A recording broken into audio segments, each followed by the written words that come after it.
things you love with TCL. Hockey, yeah. My favorite. It's Judd's Hockey Show. Zuccarello scores! Off to Dumba, he scores! Might have been tipped out front by Parisi. Foligno scores! A shorthanded goal for Marcus Foligno. Out front, Hartman scores! Bjugstad sends Sturm in alone, he scores! Sturm has it, takes the shot at the empty net and scores. All right, Judd. I know you grew up with Al Shaver, right? Yeah. Oh, yeah. Shot in a goal, right? Shot in a goal. That was his moniker, wasn't it? No. It? He shoots, he scores. He shoots, he scores. Who did shot in a goal? I thought Frank that Mazzocco was Frank Mazzocco was a shot in a goal. Love Frank too. Yep. And I think the best of those play-by-play guys, they don't just crush to it every single time, right? Like they wouldn't use Mazzocco wouldn't go shot in a goal every single time. Yeah. Al Shaver wouldn't say his one. I'm just asking LePanta to just like mix up a little like, hey, there's a goal. You score. Well, like I come on. I think it's fine to do. He scores. I think it's the tone of he scores. So like the Sturm one, which I think was the last call that you played, which was into an empty net. Mm-hmm. That's actually the call that he should use at times. So I don't care if he says he scores. I just don't want every goal to sound like it's the Game 7 of the Stanley Cup Finals goal. Yeah. Overtime. And I will say, his Nino Niederreiter call is amazing. I love that Nino call. Yep. I think that's great. Well, sure, but that's a huge one. But my point is, so the point is, though, by the time that the Wild, which, beat the Avs 6-2 on Wednesday night, by the time they get to goal, let's say 4 or 5, you can go with the he scores. It just doesn't need to sound, they don't all need to sound the same. That's Sure. all. I just want to pull it back a little bit. I just want to feel the moment. Yep. And the moments are all different. So it's all different. I want to feel that moment. And I don't need to feel that moment is the same every single time. That's the only thing we're saying. I got you. All right, welcome into a one-timer edition of Judd's Hockey Show. This will be short and sweet, and it is Friday, so the Wild starts a 2-game homestand tonight. Friday, Saturday games against the Kings, including a Saturday night matchup in which I believe both teams will wear their reverse retros, which is going to be an absolutely glorious jersey game. Is that a Friday evening's jersey? That's Saturday night. Saturday evening? Yep. Right. Okay. And I think the Kings are going to wear theirs, which are their old school ones. I screwed up. I'll be at the Friday game. Oh, yeah, you should have come. Dang it! You should come to Saturday because those Kings purple. Those are the old school. Those are. I grew up with those. I've made the point to you before. I'm not a big jersey guy. Yep. I don't get up in arms over them, but I can confidently say those Kings jerseys are probably my favorite jerseys in all of hockey. All time. Well, they're my favorite. I grew up with those, and they should bring those back because they are great. Yep. And of course, the Wild reverse retro look is the North Star look, so it's going to be glorious. But we come to you because, well, the Wild is on a hot streak, my good man. Mm-hmm. They've won 4 consecutive games.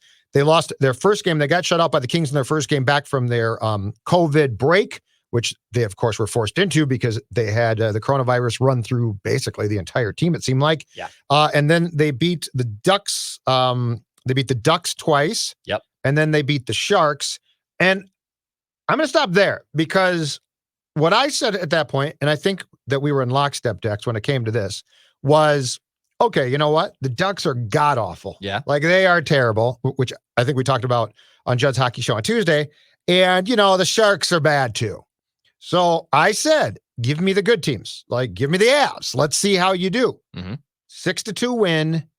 The Avs did not look super sharp, but I am more than willing to go down the path of that's still impressive. Like, you go into the opposing barn in hockey parlance, right, and you play a good team that a lot of people expected to be in the Stanley Cup Finals, and you win 6-2. That is impressive. So the Wild now goes into tonight's game on Friday against the Kings, 4 consecutive wins, but I am not going to sell them short in saying, Dex, that what they did in putting up 6 goals, and they've got the line combinations going great right now. Kaapo Kähkönen playing fantastic in goal. That's an impressive win. That's the type of win we want to see. Yes. You want them to beat up on the good teams, or you want to have good showings, against the good teams like Colorado and Vegas. You're expected to beat these lowly Sharks team. The Kings are a lot better than we thought they were, but regardless, the Ducks and Sharks are in this bin of just they're not going to be good. I mean, my God, those teams are they got a long ways to go, basically. And Colorado's a good team, and in that first period, I believe I tweeted this out too. I mean, they were playing in a track meet against Colorado. And I think we made the point that if you're going to get in a track meet against Colorado, odds are you're going to lose. Yeah. In the words of Herb Brooks, you might play them 10 times. You might, they'll win 9. But mostly, you're going to lose if you get into a track meet with a team like Colorado. That being said, they were still very, very impressive. They had a good showing. Kaapo Kähkönen's been damn good. Hell, we might have two players in the top 5 for the Callier Trophy this year, in Kaprizov and Kaapo Kähkönen, who has just been lights out. Cam Talbot will get a run on Friday evening for the first time in almost a month. And with the back-to-back, I'm sure they'll split that up. Mm-hmm. Regardless, though, Kaprizov's playing well. Guys like Victor Rask and Matt Zuccarello have elevated things. It's been good to see. I mean, you really can't complain about any player right now or any real big situation outside the power play, which goes without saying because the power play is inept. Sure. But mostly right now, things are coming up all wild. Krill Kaprizov on Wednesday night, my man. Kirill Kaprizov. Yes. Okay. I can't tell you. And yes, he had one shot on goal. And yes, I tweeted, let's acknowledge that he is so talented. He needs to shoot more. And then he did shoot more. They didn't get on goal. Well, the point is he needs to get more shots on goal. Okay. I think that's a very fair thing to point out. Mm-hmm. But my God, it's not a criticism of the fact that this guy, it has been 20 years of Wild hockey. 20 years is a long time. All right. They have a star player now. And look, I think Gaborik, when Gaborik was healthy and could play, had star potential. But there were a couple things. One, he was hurt a lot. Mm-hmm. 2, Jacques Lemaire embraced a system that repressed Gaborik's abilities. Yeah, that's true. Jacques wanted him to play in a defensive structure because Jacques had the ability to milk victories from bad teams. And God bless him, he got this team to the conference finals. So that's all fantastic. But I cannot articulate accurately how thrilling it is to sit down and watch the Wild play. Yeah. And know that they have their own sort of Patrick Kane type, right? Mm-hmm. Like, think about this, Dex. Think about the amount of players that we have watched in 20 years. That's not a short time. No. And you know what? There's been some good players. This is not to say that there haven't. There have been some very good players. Zach Parise, at his best, is a very good player. Yeah. Ryan Suter, a hell of a player, okay? But I think it's very fair to say that if you take into account the fact that Gaborik probably didn't accomplish what he should have here, this is the first true pure superstar. Yeah. I am beyond thrilled. I am beyond thrilled to watch a Minnesota team have a guy like that. Sure. After watching a lot of other teams have a guy like that. Absolutely. You bring up a good point that the Wild have always had good players. We can run down that whole list. Andrew Brunette was a good player.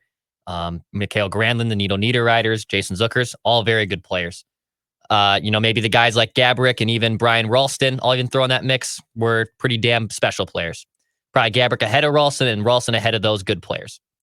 But that's why it's so impressive and amazing to watch Kaprizov, because we haven't seen this in 12 years since Gaborik left. And number one, it's okay to marvel and be in love with what he's been able to do.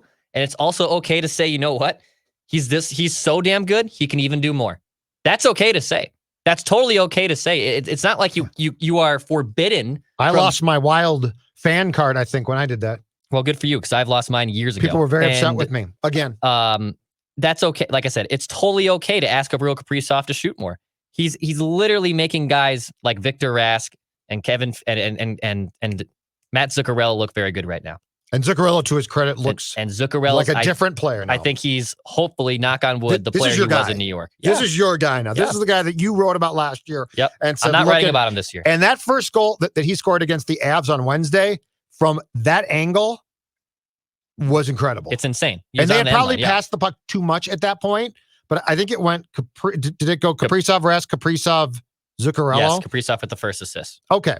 So they probably passed too much, but for Zuccarello to score essentially from the side of the goal on the goal line is a great goal. Mm-hmm. Now let's get into the play, because it was phenomenal to watch. Oh. The Kaprizov circling the net. I think he circled it twice, and basically looking like a kid.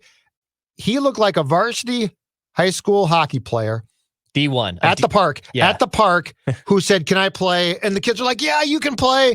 And he's like, "Okay, I'm going to play, and I'm going to essentially embarrass you." It's like when the D1 kid shows up to the pond hockey with the neighborhood kids, and he's going to show them a couple things. Yes, and he doesn't say who he is. In fact, I had that once when I was a youth down at the park in Tonka by us. I believe a guy who played for Minnetonka came down, a varsity player, and he's like, "Can I play?" And we're like, "Yeah, of course. That's awesome."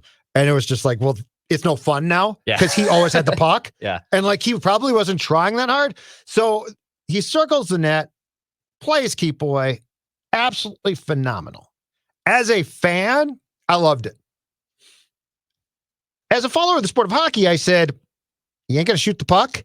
And in the post game, Dean Evason was asked about that very play and said, I was basically saying, shoot the puck. You've got to shoot the puck at some point in time here. Like there has to be a lane to shoot.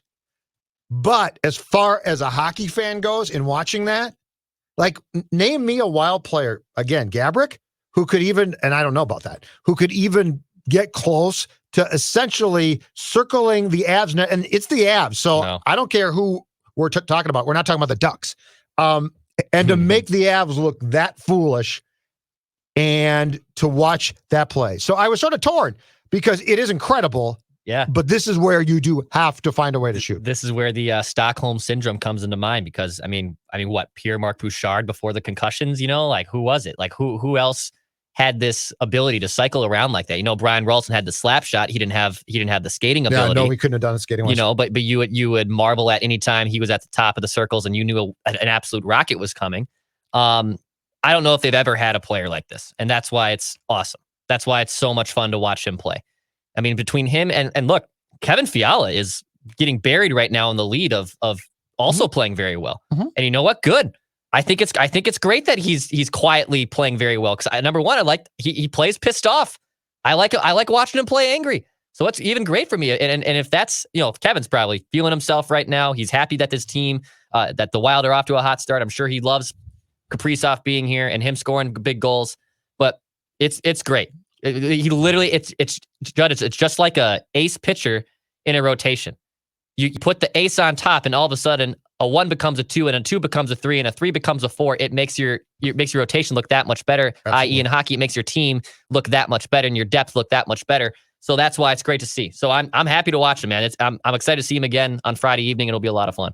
And now, so Kaapo played in the entire road trip because Cam Talbot was out because of COVID. Cam Talbot's going to be back in goal tonight. They're going to play the Kings. And I will say this. The Kings are one of, along with Chicago, probably the biggest surprises in this league. That's another good one, Chicago. The Kings have won 6 consecutive games. They look absolutely great. They are going to, if they continue to play like this, certainly challenge the Wild for the 4th and final playoff spot, or at least a playoff spot in their division. This is going to be intriguing because in the age of COVID now, and the schedules being as condensed, Dex, as they're going to be. Yeah. What I'm curious to see here too is how many teams ultimately have, because I think it's a necessity, 2 goaltenders. The Wild looks like they might have 2 now. And I think Cam is going to come back, and I think he's solid. Like, I don't think he's a star, but that's fine. He's solid. Kaapo has played really well. With what you're going to have to do schedule-wise, because it's going to be a pain in the butt. You are going to need 2 goaltenders consistently. This could actually be, it's not good that Cam's been hurt first and then had COVID, but if there is a blessing in disguise about it, it is the fact that you had to find out, and right now it looks like you should have 2 goaltenders that you can play so nobody gets too tired. No, it's actually an excellent point to make because, I mean, how many times did the Wild fall in love with Dubnyk for 90% of the starts? It's so true. How many times? And look, when you're fighting for a playoff spot like the Wild were usually doing in the middle of the decade, and you look, Dubnyk made those 38 consecutive starts when he got here because they had to use him. You don't want to get in the habit of that year in and year out. I mean, look, Devan Dubnyk is burned out. Like, I mean, honestly, but you're so right about that. I mean, it's a great point. Devan Dubnyk is 34 years old. I honestly think goalies, if they're the good ones, can mature and play for a long time. Dubnyk is cooked, dude. Dubnyk is absolutely cooked in San Jose. Well, and so is what's-his-face, Jones. It's awful. Martin Jones is bad. Jones is Jonathan Quick, although lately been playing a little better in general, is no longer the Carey goalie Price he used is to be. looking very old and Carey tired. Price. These guys, eventually, if you run them out there so much, look at Bob in Florida, for God's sakes. When he was in Columbus, he was out there 70 starts a season. They got that kid now playing well, who was like a Sens third-round draft. So I think it's a really good point that the tandem of Kaapo and Talbot is only going to be a good thing. You know, what did John Madden used to say in football? If you have two quarterbacks, you don't have one. You know, I think the metaphor there. I think this works fine for hockey. I think if you have two guys in Talbot and Kaapo, that's a good problem to have of who do you want to start? Especially now. Right. Especially now. Last thing. So far, and here's my just quick word of caution, okay? Okay. I've gone down this path with this team and franchise before where they played well, and I've gotten excited about it and been like, okay, this is going to be it, and they're going to break through now, right? So I just want to caution against that. But let me tell you something. Just let's stop right now with where this team is at. Okay. And something that I really like and I think is a trend, and it is a good thing. Dean Evason is the first coach, probably since Jacques, that it occurs to me right now, at least, subject to change, that is playing guys like he sees fit. And I don't know if it's because of Bill Guerin. I don't know if it's because of changes, which, again, the Wild has subtracted some talented people from that room, but I think it was done for a reason. Eric Stahl would make more sense on this team than Johansson does, no question. Easily. But I also got the feeling that he was basically said, I bought a place in Edina and I'm going to retire here and I'm going to play here. And they're like, no, dude, that's not how we want you to be. Right. We want you to be motivated.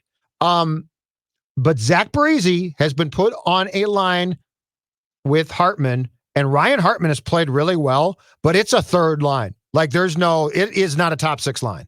And they played well. Ryan Suter is back with Spurgeon now, which concerns me a little bit, but he has also been moved around. His power play time, I mean, his playing time, Dex, has been brought down some. Yep. Okay? Yeah. I got you. Your point on Dubnyk, how often did it seem until Dean that Dubnyk was saying, like, I got to play more. I got to play. Yeah. And he got to play. Right. And there were a lot of instances I thought where he shouldn't have. Like, this thing started to go south for Dubnyk long before he got traded.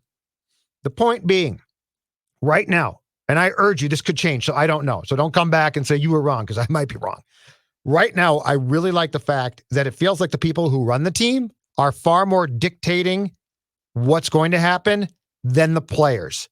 Okay. And I think it's fair to say that we have been able to tell that has not always been the case. Yeah. And that's important to me. I see what you're saying. Like Zach Parise has been slotted where he has been, and it doesn't seem like there's a lot of, well, now he's got to be on the first line or the second line. Right. I see what you're saying, that we all knew that the reason guys like Nino and Coyle and Zucker and even Eric Stahl go down the list were traded was not because they were bad players. It was because I think Guerin and Fenton, to his credit, recognized that the culture in the room had to change. Yes. And I think for whatever reason, and it goes beyond my head, this is the one sport where that locker room dynamic matters, I think, more than anything else.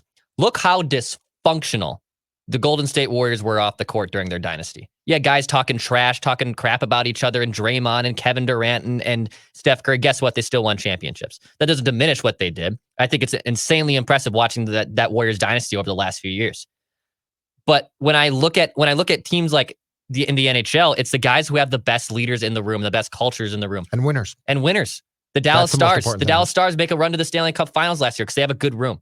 And Ben is, Jamie Benn's a great captain. Ben's a fantastic captain. It all is about that locker room. Right. And you can be sad that Granlund's gone, and it was so sad to watch Nino Niederreiter thrive in Carolina now. That's fine. But at the end of the day, you weren't accomplishing what you were accomplishing with that group, and it needed to be addressed. Mm-hmm. So yes, kudos to guys like Evason and Bill Guerin and even Paul Fenton for recognizing that the culture has to change. If you might not like the on-ice returns right away short term, but in the long term, we're looking ahead here. We're no longer looking at the past. We're no longer looking in the short term.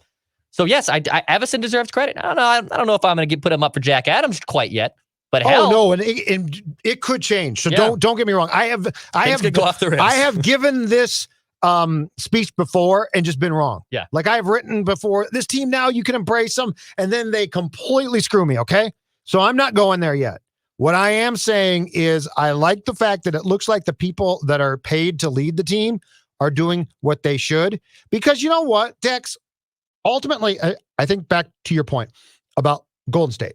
I think that team, yes, could be dysfunctional, but it had a few people who knew how to win. Yeah. And they could put their foot down. And their coach was unbelievably good at that. Exactly. True. Yeah. This team I don't think this team has had people who are true winners. Yes. Like it's got some good players, but that doesn't make you a Messier type, right? Mm-hmm. And they certainly have not had a true captain. Koivu worked his butt off and he would try. But I never perceived him as being, oh my gosh, he's got the room, right? Yeah. Nobody had the room. No. And now I think people have taken control and said, if we want to be as successful as we can be, we at least have to give this a chance.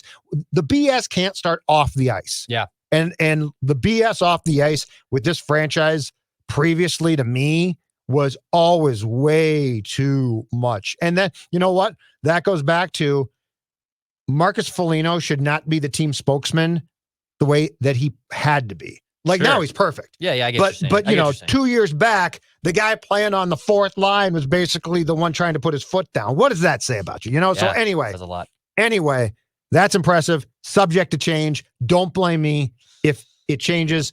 But back with a full version of Judd's Hockey Show, of course, next week. And who knows? If it's a successful couple games against the Kings, we also might come back with a one-timer on Monday or something like that. I'm sure we'll talk to you soon. He's Judd. I'm Judd. I'm going crazy. Come on, man. I'm Judd. He's Declan. Declan, say your thing. Pass, shoot, score.